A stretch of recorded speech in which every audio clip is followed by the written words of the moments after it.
Good morning बच्चों। मैं रजनी कटारा आपकी हिंदी की अध्यापिका हूँ। बच्चों, पिछली वीडियो क्लास में हमने शब्द और पद किया था। आपको समझ में आ गया था? मुझे उम्मीद है कि आपको समझ में आ गया होगा और आपने उसे अपनी फेयर कॉपी में भी कर लिया होगा। आज हम गद्य का तीसरा पाठ जो हमने किया था, एवरेस्ट मेरी शिखर यात्रा, उसका असाइनमेंट करेंगे। अभी तक हमने कितने असाइनमेंट किए बच्चों? 3। और आज हम चौथा असाइनमेंट करेंगे। किस पाठ का करेंगे?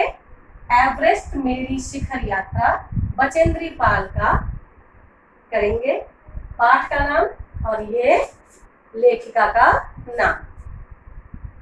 तो आज हम इस पाठ का एक असाइनमेंट मतलब अभ्यास कार्य करेंगे। आपको मैं ये पीडीएफ में भेजूंगी, तो आप इसे अपनी फेयर कॉपी में कर लेना। जहां आपने इस पाठ को किया है वहीं इसका असाइनमेंट भी करना है। समझ गए बच्चों? तो असाइनमेंट में देखो, कुछ क्वेश्चन मैंने चैप्टर के बीच से निकाले हैं, तो मैं ये बताऊंगी आपको कि ये क्या है तथा इनके उत्तर क्या है। पहला प्रश्न है, ग्लेशियर क्या है? ग्लेशियर चैप्टर जब पढ़ा था तो नाम देखा था ना पाठ में। किताब तो सबके पास है ना बच्चों? सभी अपनी अपनी किताबें निकालकर तैयार रखेंगे। तो ग्लेशियर क्या है? ग्लेशियर बर्फ की नदी को कहते हैं। एवरेस्ट की जब यात्रा बचेंद्री पाल ने शुरू की थी, तो जब हम पहाड़ पर चढ़ते हैं तो वहां क्या है? बर्फ ही बर्फ होती है चारों तरफ। तो बर्फ की नदी को कहा जाता है ग्लेशियर। तो ग्लेशियर क्या है? बर्फ की एक नदी है ग्लेशियर। समझ में आ गया? दूसरा प्रश्न देखें, जय कौन था? जय कुछ याद आया? बचेंद्री पाल के साथ चढ़ाई करने वाले उसके 3 मित्र थे, की, जय और मीनू। तो जय उसके साथ चढ़ने वाला एक पर्वतारोही था जो उससे पीछे चल रहा था। तीसरा प्रश्न देखें, लहाटू कौन था? लहाटू बचेंद्री पाल के साथ ही एवरेस्ट पर चढ़ने वाला एक पर्वतारोही था। पर्वतारोही जानते हैं? पर्वत पर चढ़ने वाला पर्वतारोही। अगला प्रश्न देखें, सागर माथा क्या है? सागर माथा क्या है?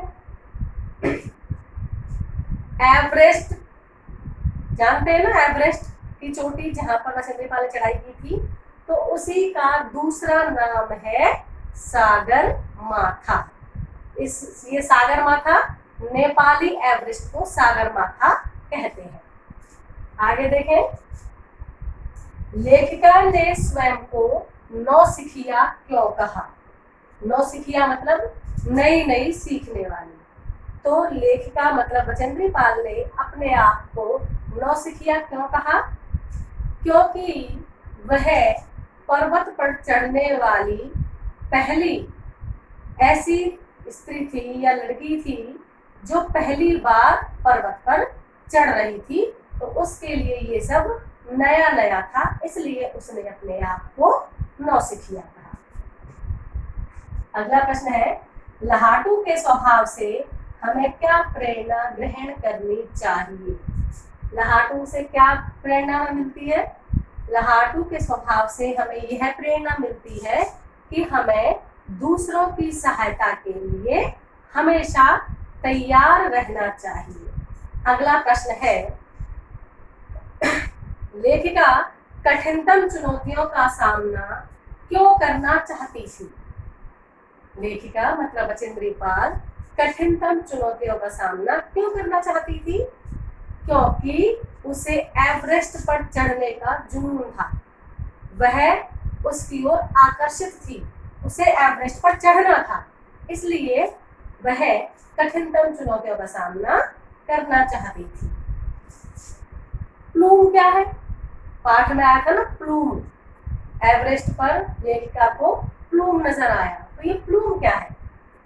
जब बहुत तेज गति से बर्फ चारों तरफ उड़ती है तो उससे एक फूल सा दिखाई देता है, बर्फ का फूल, उसे प्लूम कहा जाता है।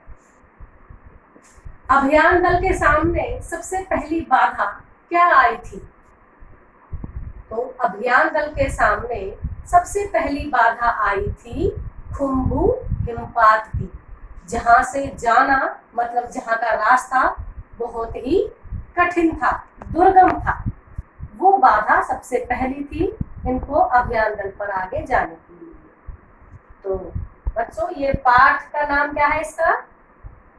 एवरेस्ट मेरी शिखर यात्रा। और इस पाठ की लेखिका का नाम बचेंद्री पाल। तो बच्चों आपको ये असाइनमेंट अपनी फेयर कॉपी में करना है, मैं इसे आपको पीडीएफ में भेज दूंगी, ठीक है बच्चों। अब बच्चों मैंने तुम्हें पहले स्पर्श बुक का गद्य और पद्य करवाया और आपको बताया कि कॉपी कैसे बनानी है। आज मैं आपको बताऊंगी ग्रामर। काफी बच्चे कंफ्यूज हैं, वो पूछ रहे हैं ग्रामर की कॉपी बनेगी, रजिस्टर बनेगा, कैसे काम करना है, तो मैं वो आपको बताऊंगी। तो आप ध्यान से अब देख लो। देखो बच्चों, आपको 9th क्लास में रजिस्टर लेने हैं, ठीक है बच्चों।